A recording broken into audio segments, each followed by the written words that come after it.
I don't have a fancy dramatic title for the message that I have for you today, pero pinamagatan ko po ang mensaheng itong The Resurrection of Jesus Changes Everything. The Resurrection of Jesus changes everything. Bakit po? Sapagkat pinagtagumpayan ng ating Panginoong Yesus ang kamatayan. Bakit po ito importante? Because I believe that the mother of all fear is the fear of death. Whether we admit it or not, marami po sa atin ang takot mamatay. And to make matters worse, wala pong nakakapagpahinto ng kamatayan. Wala pong makakapag-control ng kamatayan. Nobody can resist. Nobody can avoid death. Is it as if, kung titignan niyo po ang mundo, is it as if in this world, death always wins? Pagdating sa kamatayan, hari ka man o servant, we are all placed in the same footing.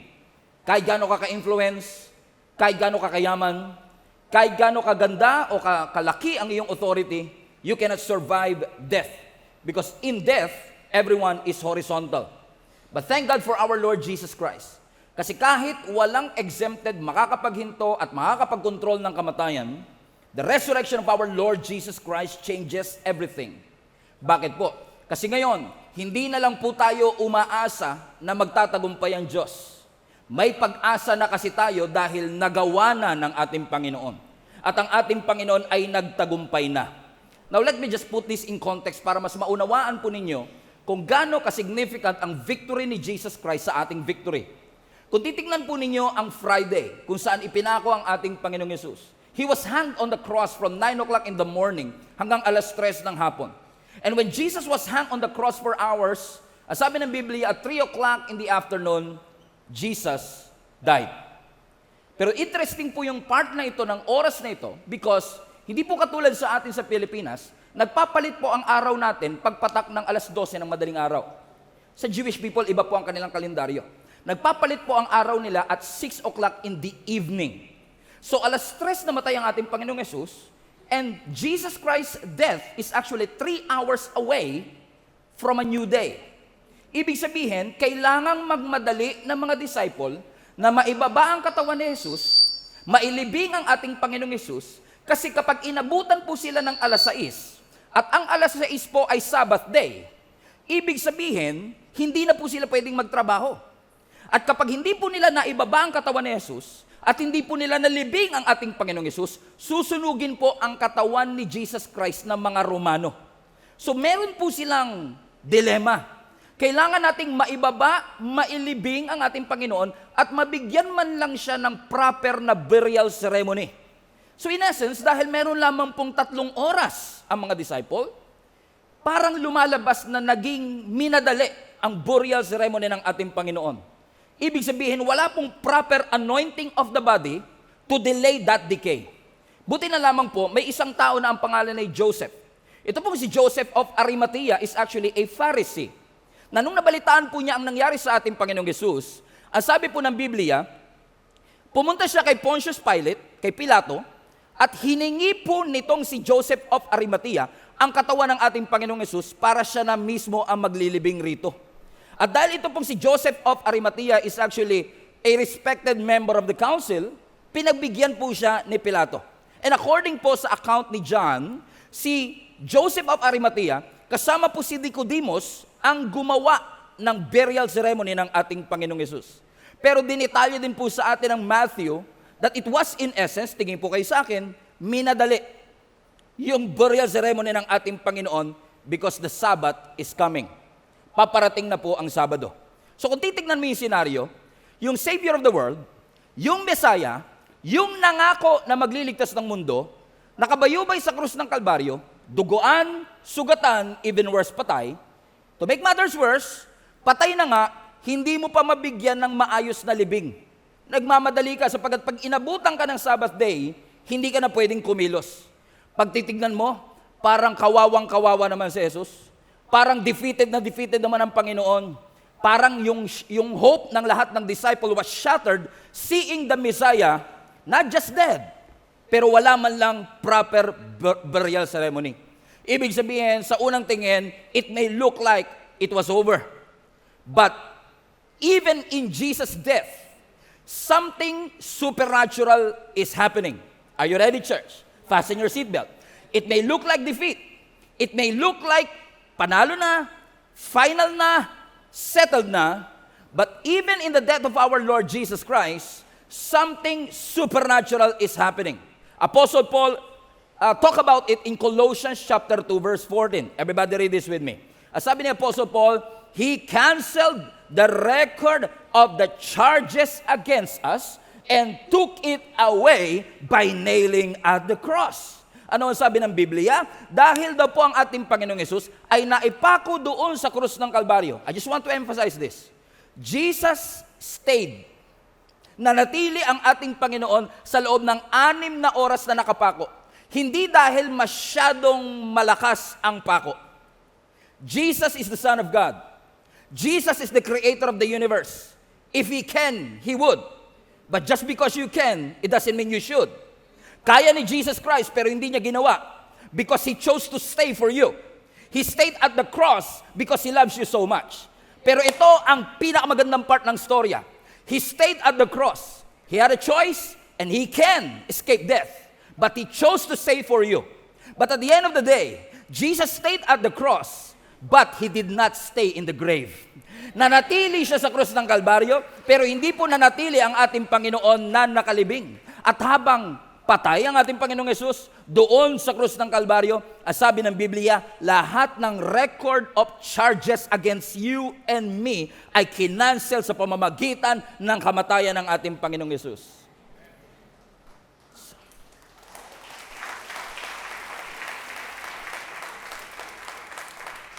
So that was Friday. 6 o'clock came. Here comes Saturday. Now Saturday was silent. That's why we call it Black Saturday. Saturday was silent. But in the middle of that silence, pagdating ng Sabado, may naalala yung mga Pharisees. Sabi ng mga Pharisees, it was written in Matthew 27, sabi nila, teka lang, naalala namin na itong Jesus na to na namatay, nag-claim siya na after 3 days, muli daw siyang mabubuhay. Kinabahan sila. So dahil sa kaba at takot nila na si Jesus Christ, tototohanin niya ang kanyang sinabi na mabubuhay siyang maguli, pumunta sila kay Pontius Pilate, arang sabi na scripture, nakiusap sila kay Pilato na isecure ang tomb ng ating Panginoong Yesus. Buksan po natin ang Matthew 27, verse 63, if I'm not mistaken.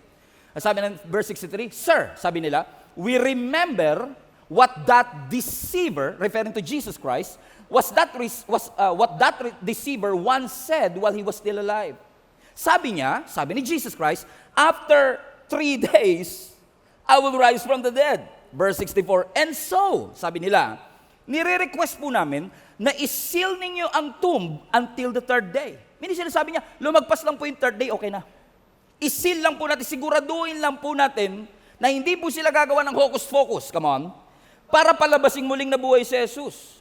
So sabi ng verse 64, this will prevent His disciples from coming and stealing His body and then telling everyone that He was raised from the dead. Everybody say, advance mag-isip. Okay? Iniisip na kagad nila, teka lang, baka mamaya ang gawin ng mga disciple na ito, nakawin nila ang katawan ni Jesus at ipalabas nila, muling nabuhay ang ating Panginoong Jesus. O si Jesus. Kaya sabi sa last part, next sabi nila, if that happens, we'll be worse off than we were at first. So sabi ng scripture, verse 65, are you ready? So Pilate said, okay, take guards, secure it, meaning the tomb, the best that you can. So what they did is this, they sealed the tomb, meaning they lock the tomb. And when they say they seal the tomb, nilagyan po nila ng governor's seal. Now, interesting ito, because yung governor's seal, para po yung, di ba, pag bumili tayo ng item, tapos may seal of warranty yan eh. Pag tinanggal mo yung seal, void yung warranty. So yung seal of warranty, nilagyan nila ng seal of warranty yung tomb. Meaning, pag ginalaw yan, kung sino man ang gumalaw, mamamatay. So that seal, governor's seal, was so powerful. Now think about this. If the stone itself is powerful, mas powerful yung governor's seal. Kasi hindi lang mabigat yung tomb, mabigat ang kaparusahan pag ginalaw ko ito. And on top of that, sabi ng scripture, okay, isil nyo ang tomb, lagyan nyo ng governor's seal, at mag-deputize kayo ng 10 Roman soldiers para magbabantay 24/7. Interesting. Ano ang ginawa ni Pilato? Selyuhan yung tomb, lagyan nyo ng governor's seal, and make sure may 10 Roman soldier na magbabantay, siguraduhin lang natin na hindi talaga nanakawin ang kanyang katawan. Ito na tayo sa exciting part. Sunday morning. Come on. Sabi ng Biblia, early Sunday morning, si Mary Magdalene, kasama ang ilang mga babae, pumunta po sila sa tomb para tapusin yung minadaling burial ceremony. Dahil nga minadali ang anointing ng body ni Jesus Christ to delay the decay, kailangan nilang ulitin ulit at hindi nila maulit ang Sabado because of the Sabbath. Are you still with me? So dahil hindi nila maulit ang Sabbath, ginawa nila early Sunday morning. But something strange happened. Pagdating po nila doon sa tomb, sabi ng Biblia, yung bato na nakatakip, it was rolled away. Yung governor seal,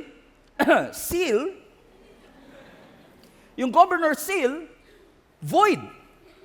At yung Roman soldier, teka lang, nasan sila? Now you have to go through the accounts of Matthew para malaman ninyo kung ano nangyari dito. Because sabi ng Biblia, nung dumating ang mga babae, wala na si Jesus Christ sa tomb. In fact, si Mary Magdalene, isa siya sa mga nagpakalat ng balitang ninakaw ang katawan. Biruin mo si Mary Magdalene parang sabi, ninakaw yata ang kanyang katawan. Pero ang totoo, Jesus rose again from the grave. So when Mary Magdalene and other women went to the tomb, ang sabi ng Biblia, the tomb was empty. So hindi nila alam kung ano exactly nangyari before that.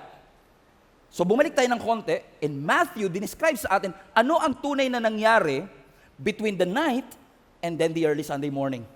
Ano yung sabi ng Biblia, lumapit ang mga soldier na ito dito kay Pilato at tinestify nila ang kanilang na-witness. At ito ang kanilang na-witness. Sabi ng mga Roman soldier, nakita po namin may anghel na bumaba at itinurn ang stone. Come on, the angel came down na sa sobrang shook ng mga Roman soldier, halos himatayin sila.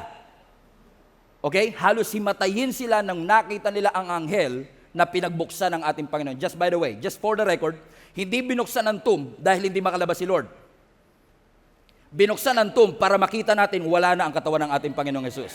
There is a big difference, okay? Now, nung narinig ito ng mga religious leaders, nagpanik sila. Sabi niya, teka, hindi ito pwedeng marinig ng mga tao. Alam niyo ginawa nila? Bribe nila yung mga Roman soldier at sabihin nila, wag na wag niyong ikukwento yung sinasabi niyong may anghel na bumaba, babayaran namin kayo ng malaking halaga, pero ito ang babanggitin ninyo. Nakatulog kayo, at dahil nakatulog kayo, ninakaw ng mga disciple ang bangkay ng ating Panginoong Yesus. Now, let me just remind you this, that the evidence of Jesus' resurrection is so powerful that even the best lie doesn't make sense. It doesn't make sense. Kasi ang argument nila, kaya daw nakatakas o ninakaw ang katawan ni Jesus kasi nakatulog sila. Really? Kung nakatulog kayo, paano nyo nalamang ninakaw? Duh. Come on now. It doesn't make sense. Even your best lie doesn't make sense pagdating sa resurrection ni Jesus Christ. Pangalawa, kung talagang nakatulog kayo, yung stone napakalaki nun, iro-roll. Hindi ba kayo magigising sa laki ng bato na yun? At pangatlo, kung nagising naman kayo, ba't di nyo pinigilan? Right? Kung talagang ninakaw, di pigilan nyo. After all, 10 kayo dyan eh. Kayo pa may weapon, ba't di nyo pinigilan? Bakit? Hindi totoo yung balita. So nung araw ng, that Sunday afternoon, 2 balita ang kumakalat doon sa buong Jerusalem. Ang sabi ng mga soldiers, ninakaw ang katawan ni Jesus. Ang sabi naman ng mga disciples, hindi ninakaw ang katawan ni Jesus. Si Jesus ay muling nabuhay. Now think about this. 2 report ang nag-emerge. Ang unang report, ninakaw ang katawan. Ang pangalawang report, nabuhay na maguli ang ating Panginoon. Ngayon ang tanong ko sa inyo, whose report are you going to believe? Kaninong report ang paniniwalaan nyo? Yung report na ninakaw ang katawan ng ating Panginoong Yesus o yung report na muling nabuhay ang ating Panginoong Yesus? But again, even your best lie doesn't make sense because ang sabi nila, kung talaga pong ninakaw ang katawan ng ating Panginoong Yesus, kung babasahin po ninyo ang Biblia, makikita po ninyo na pagpasok po ni Mary Magdalene at pagpasok ng mga disciple, nakita po nila sa loob ng tomb na yung damit ni Jesus ay nakatupi. Now, kung talagang ninakaw, may kilala ba kayo magnanakaw? You already know where I'm getting, right? Magnanakaw ka, kukunin mo katawan lang. Tapos yung damit, do you bother, nagnanakaw ka na lang. I mean, meron ba magnanakaw na Kinalat nyo naman. Magligpit naman tayo. Siyempre, di natin alam kung saan nakalagay yung mga alas. Iman yung nagnanakaw kayo, pinagbubuksan nyo yung mga drawer. Hindi ako expert dyan, ha? Napapanood. Papanood ko lang. Nagnanakaw kayo, pinagbubuksan nyo yung drawer, di ba? Tapos sabi mo, ang kalat-kalat, di ka na, alis na tayo, darating na yung pulis. Ang kalat nyo naman. Ligpit naman natin. Doesn't make sense, right? Bakit itutupi? Amen? Actually, yung pag-fold ng damit ni Jesus is actually a fulfillment of a prophecy about Jesus being the great high priest. Because, nung unang panahon, yung mga great high priests, after they finish their work, huhubarin nila ang kanilang damit at itutupi nila ito. They will fold it, signifying that the job is finished. Amen? So this is, my friends and family, so this is actually a fulfillment of a promise. Hindi siya gawa-gawang kwento na ang ating Panginoong Yesus ay ninakaw. The crucifixion is real, but the resurrection of Jesus Christ is also real. Pero hindi papayag ang mga religious leader, kaya bribe nila. So two reports are actually existing. And why is it important for us to know, my friends, family? Pag tinatanong ko kayo, na whose report are you going to believe? Does it matter, Pastor? Yes. Because to believe in the resurrection is to believe in God. Kung hindi ka naniniwala sa resurrection, para mo na rin sinabing hindi ka naniniwala na si Jesus ay Diyos. The resurrection is the heart of the gospel. Our faith is anchored in the resurrection of our Lord Jesus Christ. Kahit na pinagaling ni Jesus ang lahat ng mga may sakit, kahit na pinagaling niya yung babaeng dinudugo for 12 years, o binuhay niya si Lazarus at yung babae na 12 years old, kung ginawa ni Jesus ang lahat ng milagro, na pinakain niya ang 15,000 people gamit lang ang 5 tinapay at 2 isda, kung si Jesus Christ ginawa niya ang lahat ng milagro, pinagaling ang mga bulag, pinalakad ang mga pilay, nakarinig ang mga bingi, pero hindi siya muling nabuhay, we will still be in our sins. We will still be lost. Ibig sabihin, yung resurrection ni Jesus Christ is the highlight and the climax of His work. So hindi po miracle ang climax ng gawain ng ating Panginoon. In fact, dito po naka-anchor ang inyong pananampalataya. Kung talagang hindi nabuhay ang ating Panginoon, sayang ang lahat ng pagod natin. Wala pong saysay ang preaching. Walang saysay ang pananampalataya. But since we believe that Jesus Christ rose from the grave, come on now, we know na ang pananampalataya natin ay hindi nawawalan ng saysay. Sabi po ni Apostle Paul sa 1 Corinthians, if God was not raised from the grave, your faith is futile. Ibig sabihin, your faith is futile, walang saysay. Walang halaga ang inyong pananampalataya. And read the last part, please. And you are still in your sins. Kung hindi nabuhay ang ating Panginoong Yesus, sayang yung pagme-makeup nyo papuntang church. Kung hindi muling nabuhay ang ating Panginoong Yesus, sayang yung pagpila ninyo bago pumunta rito. Sayang yung lahat, ang taas pa naman ng diesel. Sayang ang gasolina. Sayang ang lahat ng effort. Itong buong linggong to dahil bakasyon, ngayon ka lang naligo. Huwag naman sana. Sayang ang lahat ng bagay. Because sinasabi mismo ni Apostle Paul, para saan ang lahat ng ginagawa natin kung yung Diyos naman natin ay patay? And I don't mean to attack any religious organization. But let me just compare it to you. Lahat po ng mga religious leaders ng iba't ibang relihiyon sa mundo, yung kanilang tinitingala na matay pero naratiling patay. Pero dito sa Christianity, yung ating tinitingalang Diyos na matay pero hindi na natiling patay. At sabi ng Scripture, He is alive, and He is alive forevermore. So if Jesus has not risen, sayang ang ating preaching. Kung hindi muling nabuhay ang ating Panginoong Yesus, sayang ang ating pananampalataya. Your faith is futile and you are still in your sins. If Jesus remained in that tomb, forgiveness would still be a promise. Yung kapatawaran mo, pangako lang yun. Kung hindi talaga muling nabuhay ang ating Panginoong Yesus. Because you have to understand something. When Jesus Christ died on the cross, sabi niya, it's finished. Tetelestai. Ibig sabihin, paid in full. Bayad na. Wala nang utang. Because when we sinned, we have a debt that we cannot pay. But thanks be to God, Jesus died on the cross. Come on. Para sa bawat isa sa atin, at nung sinigaw niyang it is finished, ibig sabihin nun, bayad na. Pero hindi porket bayad, confirmed. Di ba tayo, pag bumibili tayo sa online shopping, hindi porket nag-send ka na sa GCash, kino-confirm nung seller, come on, do I have to teach you? Tama, di ba? Hindi porket nagbayad ka na, kailangan mo i-send yung screenshot ng GCash. Ano ba? Screenshot ng GCash doon sa pinagbilan mo at i-confirm niya, okay, pumasok na. So when Jesus was hung on the cross, He was saying, it's paid. Pero when Jesus rose again from the grave, ang sabi ng scripture, it was received. The payment is confirmed. At dahil bayad na at confirm na ang payment, you are forgiven of your sins. Pinatawad ka na ng Panginoon sa iyong mga kasalanan. Amen! What a wonderful news! Alam niyo yung mga natutuwa lang sa ganyang balita, yung mga makasalanan katulad ko at katulad mo. Pero pagtingin mo sa sarili mo, napakabanal mo, napaka-righteous mo, mukhang hindi ka matutuwa sa balita na yan. Kasi sasabihin mo, Pastor, hindi mahihirapan ng Diyos sa pagliligtas sa akin. Dahil mabait ka? Question, yung kabaitan mo na yan, sino reference? Mabait ka kung i-compare ka sa pinakamasamang tao, right? I mean, sige, kapantay mo si Mother Teresa? Sure. Kapantay mo yung mga mababait, mga mababait, okay, sure. Pero sa standard ng Diyos, even good enough is not good enough. Because in God's standard, perfection is required. Now, one question, you're good, but are you perfect? Hindi. Then you need Jesus. Then you need the Lord. Because we owe the debt that we cannot pay. Amen? And when Jesus rose again from the grave, your forgiveness is settled. It's final. It is finished. At dahil bayad na, pinatawad ka na ng Panginoon. Wala na yung guilt. Wala na yung shame. And there is no therefore condemnation, come on, to those who are in Christ. Alam niyo ba yung feeling na meron kayong utang sa isang tao?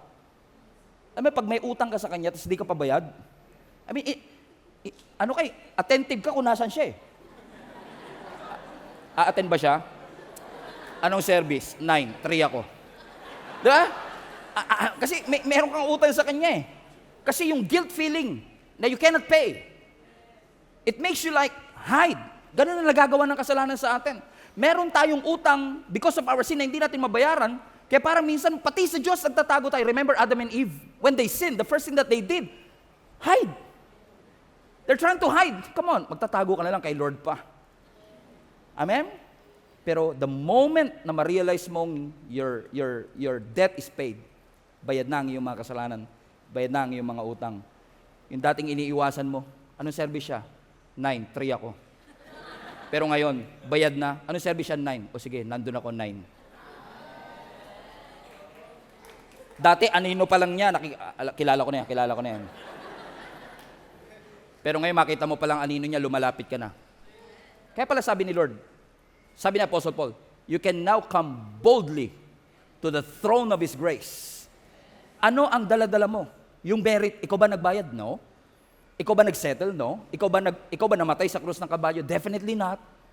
Pero alam natin, Jesus being our representative, He bore all our sin, our guilt, and our shame. He put it in His body, and finally after 6 hours, He cried out, Tetelestai, it's finished.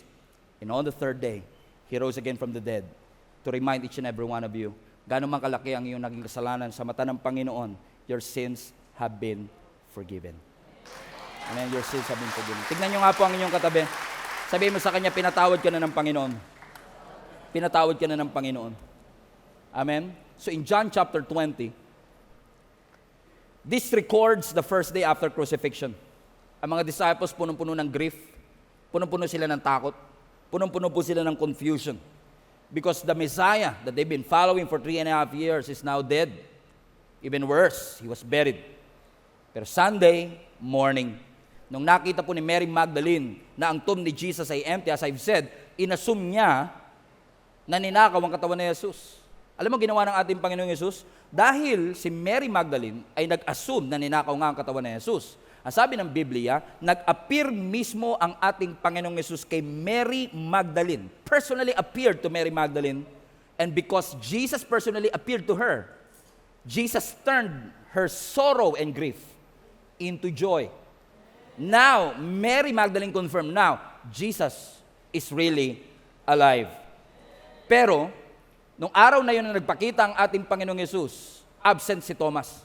Sa first Sunday service ng church, absent si Thomas. Ang hirap pag absent ka. Alam niyo yun, may outing kayo, ikaw lang di nakasama, tas nasa GC kayo lahat, if you know what I mean. Lahat sila nagpo-post ng picture, lahat sila nagsisend ng kanilang mga experience, ang saya-saya, I'm happy-happy. Tas ikaw, dahil hindi ka makaalis sa GC, nag-mute ka na lang ng GC, because wala kang ma-share at maiambag. Ganon ang naging experience si Thomas. Because absent si Thomas, doon sa first encounter ni Jesus with the disciples, noong nagkukwentuhan ng mga disciples, nakita namin si Jesus, kitang-kita namin, muling nabuhay si Jesus. Sabi ni Thomas, hanggat hindi ko nakikita yung katawan niya, at hindi ko napapasok yung daliri ko sa mga sugat niya, hindi ako maniniwala. Kasi para kay Thomas, to see is to believe. But for us believers, to believe is to see. You will never see it if you don't start believing. You have to believe it first. Do you believe that your life, by the grace of God, can be transformed? Do you believe that only through Jesus Christ you will be able to receive the reversement of the punishment of your sin? Amen? The forgiveness of your sin. You have to believe it first. So wala si Thomas. Absent si Thomas. And then sabi ng Biblia, nung nag-appear muli ang ating Panginoong Yesus, ang unang-unang pinagpakitaan ni Jesus Christ. Guess who? Si Thomas. Kasi si Lord hindi siya intimidated sa mga doubters. Nilalapitan niya ang mga nagdududa upang ipakita sa iyo, amen, na walang basihan ang iyong pagdududa because totoo na ang ating Panginoong Yesus ay muling nabuhay. So based on John 20, and I will close very soon in a few minutes, I just want to share to you 3 things that resurrection brings to us. Number 1, in John chapter 20, ipinakita po sa atin ng ating Panginoon na ang kanyang muling pagkabuhay ay naghatid ng kapayapaan. So resurrection brings peace. But because Jesus Christ rose again from the grave, how many among you are craving for peace right now? I mean, in our society, wherein everything is fast-paced, you have to work hard. No? Parang lahat na lang ay mabilisan. And unfortunately, nakakalungkot man po, but even the young people are struggling with depression and anxiety, struggling with overthinking, but you were never meant to be an overthinker but an overcomer. Pero parang punong-puno tayo ng anxiety. And it is a comforting message to know na ang ating Panginoong Yesus, nung muling nabuhay, sinasabi niya sa bawat isa sa atin, magkaroon kayo ng kapayapaan. Paano po niya ginawa yan? Sabi po ng verse 19 and 20, on the evening of that first day of the week, when Jesus' disciples were together, everybody read this with me, with the doors locked for the fear of the Jewish leaders. Highlight that part. Okay? So nagagather po sila doon sa lugar nila, sabi ng Biblia, together ang disciples, pero nakalak ang kanilang mga pinto. Because of what? Because of fear. Alam kasi nila, sila ang nasa wanted list. Sila ang next na pwedeng patayin, arestuhin, at ipako sa krus ng Kalbaryo. But, ang sabi ng Scripture, Jesus came and stood among them. And He said to them, sabihin nyo nga sa katabi nyo yan, everybody, peace be with you. Now, I want you to realize the context. Hindi po sila nagagather to celebrate. Katulad natin today. Nagagather tayo ngayon to celebrate the risen King. But they were not gathering to celebrate. They were hiding. Nagtatago sila kasi sila ang susunod. So hindi celebration ang kanilang purpose. Ang purpose nila magtago. In fact, takot sila.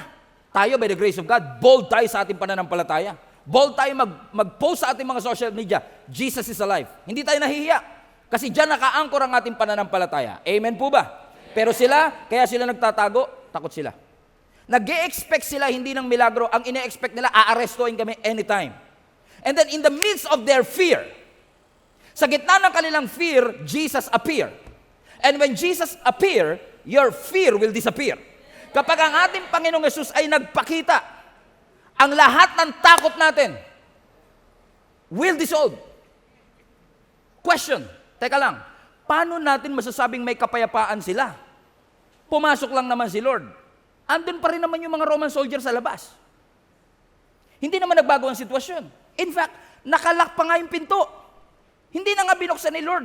Kasi si Jesus is already on His glorified body na hindi niya kailangan kumatok.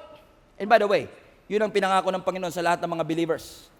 That when He came back, sa muling pagbabalik ng ating Panginoong Yesus, tayo ay bibigyan ng Lord ng bagong katawan. Sino sa inyo ang grateful sa bagong katawan? Katawan na walang imperfection.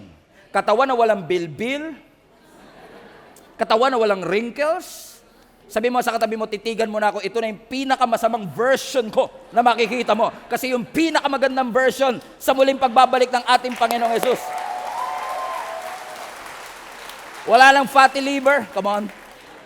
Wala nang gallbladder stones, come on. Wala nang kidney stones, wala nang cancer. Because the body will be replaced.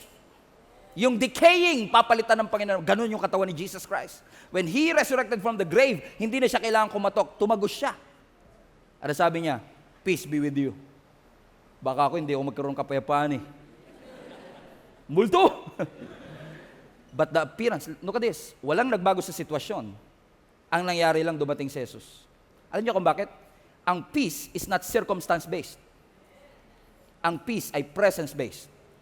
Hindi nagbago ang circumstance, hindi nagbago ang environment. Ano nagbago? Dumating si Jesus. At dahil dumating si Jesus, nagkaroon ng kapayapaan. Nangyayari ba sa inyo yun? Is there somebody in your life na minsan hindi naman nare-resolve yung problema pero makita mo lang yung asawa mo, nandyan siya, naku-comfort ka, you find peace? I mean, pareho kayong may problema, pero at least dalawa na kayo na may problema, may kapayapaan pa rin. Why? Because it's the presence. And when the presence of Jesus appeared to them, the resurrected body of the Lord Jesus Christ brought peace to them. Nagatid po ito ng kapayapaan sa mga disciples. Nasabi ng Biblia, verse 20, after niya sabihin yung peace be with you, ipinakita po ng ating Panginoong Hesus ang kanyang kamay at ang kanyang tagiliran, and the disciples, everybody, were overjoyed when they saw the Lord. And I find it interesting, mga kapatid, na si Lord, merong glorified body, pwede siyang magkaroon ng katawan na walang blemish. And yet, pinili niya na yung sugat manatili. Because His scar was His testimony. And I don't know who is this for. Hindi ko alam kung ano pong peklat ang inyong pinagdaanan. Kasi yung peklat na meron kayo ay ebidensya ng tindi ng pagsubok na inyong pinagdaanan. I mean, every time na itataas ko at makikita ko yung peklat ko dito, ibinabalik ako ng 7 years old nung nasugatan ako. Hindi na siya masakit. Pero it reminds me of what I went through. I believe lahat tayo may mga battle scars. Lahat tayo may mga scars na pinagdaanan na kung hindi babanggitin yung scars, hindi mo minsan na ikukwento. But your scar is your testimony. Yung mga peklat mo ang makakapagpatunay na bago mag-pandemic, hindi mo akalain makakasurvive ka. Nung dumating ang pandemic, hindi mo akalain yung business mo ay makakasurvive. Hindi mo akalain na yung relationship nyo makakasurvive. And yet, hindi kayo perfect. You almost didn't make it. But thank God, because every time you look at your scars are an evidence, not of your wounds, but it is an evidence of how the Lord sustained you. Ito ay ebidensya kung paano kayo tinulungan ng Panginoon, kung paano kayo inaho ng Panginoon, kung paano nire-restore ng Lord ang inyong relationship, kung paano nag-provide ang Panginoon in the midst of a lack, kung paano ang Diyos ay hindi ka iniwan, kung paano ka deliver ng Panginoon. Sino sa inyo may mga peklat po kayo, mga kapatid, na kapag tinanong ng katabi mo, ano ba yung peklat sa iyong buhay? Naalala ko, more than 3 years ago, I was heartbroken. Hindi ko akalain makakasurvive ako. Suicidal ako, but thank God for Jesus Christ. Because ngayon, pag inaalala ko siya, yes, salamat sa Panginoon. God allowed that to happen. Amen. But I did not remain there. Because that is not my destiny. My destiny is secured in Jesus Christ. Because as Jesus is, so am I in this world by the grace of God. Amen. Palapakan natin muli ang Panginoon. Whew. Pag tinitignan mo ang mga bills mo, mga bayarin mo, nakakatakot. Ang pinaka nakakatakot na sulat na matatanggap mo, Meralco. Lalo padating na ang summer. For some reason, pag summer, ang taas ng kuryente. Pero hindi ibig sabihin final na siya. Pag nakatanggap ka ng report, stage 3, cancer. You only have 5 months to live. Nakakatakot. Nakakatakot, pero hindi siya final. Ang crisis nakakatakot, pero hindi siya final. Because yung dating ang kamatayan na final, pinatunayan ng Panginoon, even death is not your final destination. Because Jesus rose from the grave. That brought peace to them, and it brings peace to us, knowing that our Lord Jesus Christ is alive. Number 2, the resurrection of our Lord Jesus Christ brings purpose. Hindi lang sila binigyan ng Lord ng kapayapaan, binigyan po sila ng Lord ng purpose. Verse 21, next verse. Sabi ng verse 21, and again Jesus said, so sinabi niya, peace be with you, pero inulit po ng ating Panginoong Hesus. Sabi niya, and Jesus said, peace be with you, as the Father has sent me, everybody, highlight this part, I am sending you. Lagyan nyo nga po sa comment section, tag somebody and say, God is sending you. Tignan nyo ang katabi ninyo. Sabihin nyo, God is sending you. No, sa point number 1, the resurrection brings peace. So yung pagkabuhay ng ating Panginoong Yesus, it comforted their hearts. Pero sa point number 2, hindi lang po kinomfort ng Lord ang puso ng mga disciples. They were comforted. But after they were comforted, they've been mobilized. As sabi ng Panginoon, as the Father has sent me, now you represent me. Ibig sabihin, ang pagkakaroon ng kapayapaan ay hindi katapusan.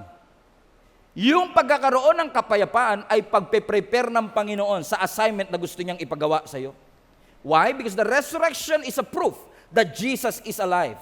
But resurrection is also a proof that your life has an assignment. Hindi po aksidente yung platform mo sa TikTok, sa Facebook, or sa YouTube. Hindi po aksidente na ganyang kalaki ang sweldo mo. At hindi po aksidente na ikaw ay manager o supervisor. Hindi po aksidenteng ikaw ay nasa politika. Hindi po aksidenteng meron kang negosyo. Hindi po aksidenteng ikaw ay influencer. May purpose si Lord sa iyo. And thank God that He rose again from the grave. It brought peace in our heart. But at the same time, ang sabi ni Lord, as the Father has sent me, you are being sent too.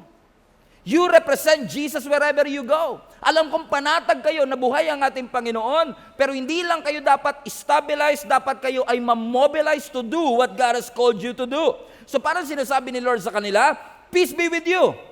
And then inulit-ulit ni Lord, peace be with you. As the Father has sent me, I am sending you.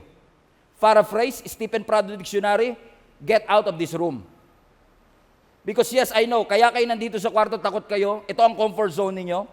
Dito nyo kontrolado ang lahat ng sitwasyon, hindi kayo mapapasok ng mga Roman soldiers, pero this is never your assignment.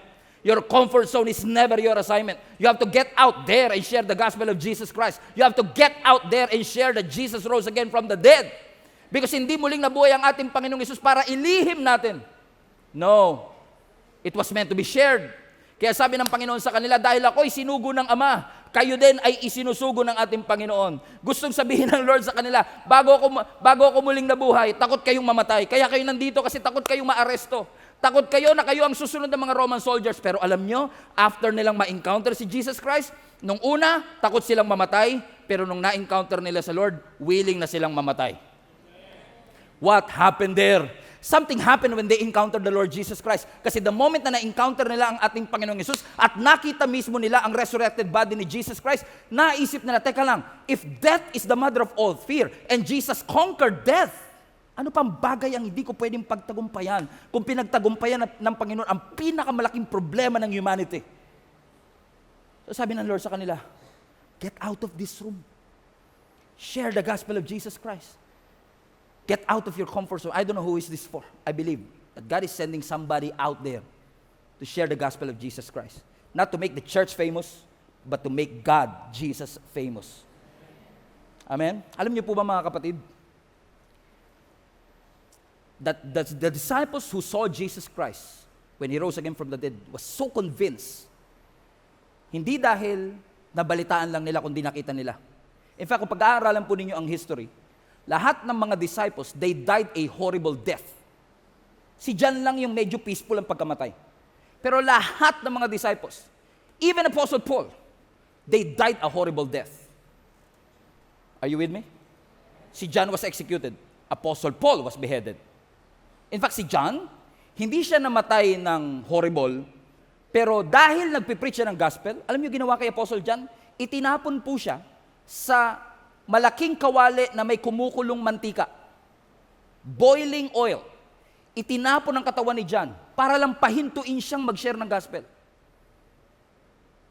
Si Andrew bait niyan.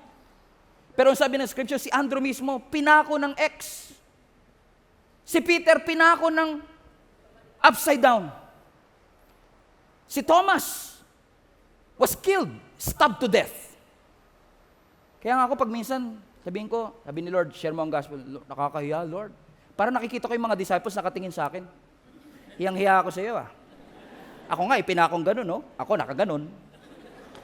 Tapos ikaw mag-share ka lang sa katabi mo, hiyang-hiya ako sa iyo. Alam niyo kung bakit? Because they were not just committed to the gospel. They were convinced. Convincido sila eh. Hindi mo kami pwedeng pagsinungaling kasi kita namin. Kasi imagine niyo ito mga kapatid, ah. at least more than 500 people witnessed the resurrection of our Lord Jesus Christ. Alam niyo, sa korte nga, kahit isa lang testigo, minsan ino-honor eh. 500 pa, more than 500. Nakakita mismo sa katawan ng ating Panginoong Jesus. That even the disciples were so convinced that Jesus is really alive. To the point na kahit i-torture sila, hindi nila dininay na si Jesus ay muling nabuhay. Kasi kung talagang nagsisinungaling sila, at talagang tinatago lang nila for the sake of gospel, sige, tago natin. Tingin niyo sa lahat ng disciple na tinorture, wala ni isang aamin. But since they were not just committed, they were convinced. Listen to me. Look at the screen. Because they would rather die than deny that Jesus rose again from the grave. Mas gusto na naming mamatay kesa i-deny na ang ating Panginoong Hesus ay muling nabuhay. Because we know that Jesus rose again from the dead, hindi para ilihim. We should, and they did. They did share the gospel of Jesus Christ. Sabi ni Lord, as the Father has sent me, Jesus is sending each and every one of you. May assignment ka, kapatid. Buong linggo na nga ako binigyan ng assignment ng teacher ko. Pati ba naman dito may assignment pa rin. Huwag kayong magalit sa akin, hindi naman ako nagpa-assignment. Kung ako lang yan, take home na yan eh. Pero you have an assignment. Hindi aksidente na diyan ka sa kumpanya na yan. Hindi aksidente na yan ang negosyo mo. Hindi aksidente na yan ang katayuan mo sa buhay. Hindi aksidente marami kang kilalang influential na tao. Lahat po yan, may purpose ang ating Panginoon. Amen? Are you still with me, mga kapatid? Kaya sabi ni Lord, I'm sending you. Hindi dito sa maliit na kwarto ang limitation ng purpose at assignment mo. Doon ka dapat sa labas. Global ang iyong mission. At gagamitin ka ng Panginoon. Hindi ka lang follower, witness ka. You are not just saved from death. You are saved for a purpose. And that purpose is to glorify the Lord. Question, my friend, before I go to point number 3 and then I will end. What is your purpose? Ano pong reason kung bakit ka nandito sa mundong ito? Hindi po ba kayo nagtataka na kung ang purpose lang ni Lord, dalhin tayo sa lahat sa langit, the moment na tumanggap ka kay Lord, pinatay na dapat tayo kagad ni Lord. Para sure ka na sa langit. Amen? Pero sino sa inyo? 5 years nyo nang tinanggap, pero buhay pa rin kayo ngayon. Bakit? Kasi hanggat may pulso, may purpose. Hanggat buhay, may layunin. Huwag mong sabihin, kapatid, wala kang purpose. Kasi, ultimo si Pilyo may purpose. Ibig mo sabihin, buti pa yung si Pilyo may purpose, ikaw wala. Hindi, may purpose ka, kapatid. Sino dito may si Pilyo? Taas ka po kami lahat na may si Pilyo. Naalala niyo pa po ba kung saan nyo nabili si Pilyo ninyo? Diba, 7-Eleven, convenience store, supermarket. Naalala niyo pa po ba nung binili niyo yung sipilyo? May katabihang maraming sipilyo. Nakapag-develop na ng friendship yung mga yun eh. Ang tagal na nila magkasama, 3 years na sila doon sa supermarket, magkakatabi sila, may blue, may red, may white, may pink, bonding sila everyday. And then all of a sudden, dumating ka. Sabi mo, Mini, mini mo. Who's the faithful among you? Favorite ko blue, mura blue, kinuha mo yung blue. Ano kaya iniisip nung blue na toothpaste habang humihiwalay siya sa mga kaibigan niya? At ano kayang iniisip ng mga kaibigan niya habang nakikita yung blue na umangat? Uy, susulat ka pre, napili ka ngayon ah. Pero ba't siya pinili? Para ipanlinis ng ngipin mo. Pwede ko po ba siyang hiramin? Yung sipilyo niyo po, pwede ko po bang hiramin at ipanglinis ng ngipin ko? Parang diring-diri ka naman, te. Pwede ko po bang ipanlinis? Hindi. Kasi hindi mo siya binili para sa ngipin ko. Pwede ko ba siyang ipanlinis ng sapatos ko? Technically, pwede. Pero hindi mo siya binili para panlinis ng sapatos ko. Bakit ka nagsisettle na pinalilinis ng sapatos kung hindi naman talaga yun ang purpose mo? Amen? Minsan may nagtanong sa akin, Pastor, ba't importanteng alam ng tao ang purpose niya? Very simple. Kailangang alam ng tao ang purpose niya para alam mo kung ano yung hindi mo purpose. Grabe, lalim nun ah. Ganun naman talaga eh. Kasi maraming tao nag-aaksaya, ginagawa nila, hindi naman nila layunin. At nawawalan sila ng oras dun sa bagay na dapat nilang ginagawa. Kaya si Thomas, imbis na present, nasaan? Absent. At dahil absent siya, naging doubter siya. Alam mo, unfair nga kay Thomas. Kasi kung titignan nyo naman sa gospel, Isa naman siya sa mga devoted follower. Pero nung nagkamali lang siyang isang beses, tinawag na siyang Thomas the Doubter. May nangyari ba sa inyo minsan yun? Isang beses ka lang nagkamali, nakilala ka na dun. Pero hindi ka naman talaga ganun eh. Amen? Parang mas maganda yata Thomas the Believer. Pero wala eh. Kilala natin siyang Thomas the Doubter because he did doubt once. Verse 29. Sabi, then Jesus told him, because you've seen me and you have believed. Next slide. Blessed are those who have not seen and yet have believed. So when Jesus appeared to Thomas at pinakita ng Panginoon ang kanyang sarili, ang sabi ng Biblia, yung nagdududa, ngayon ay naniwala. Because the resurrection brings peace, the resurrection brings purpose, and the resurrection brings faith. Do you believe without the shadow of the doubt that Jesus rose again from the grave? Do you believe it? I believe. Naniniwala ako na ang ating Panginoong Hesus ay muling nabuhay. Naniniwala ako na ibinigay niya ang kanyang buhay para sa iyo at para sa akin. That's why confession of Jesus' resurrection is so important that you have to confess in your mouth, Jesus is alive. Can you do that with me? Jesus is alive. Jesus is Lord and Jesus is alive in my life. Because Apostle Paul once said in Romans chapter 10, if you declare with your mouth that Jesus is Lord and believe in your heart that God raised him from the dead, you will be saved. You want to be saved? Then confess in your mouth, Jesus is my Lord. And I believe in my heart that Jesus rose again from the grave. Amen. Pinagpala ba kayo ng ating Panginoon? Amen. The resurrection of our Lord Jesus Christ changes everything.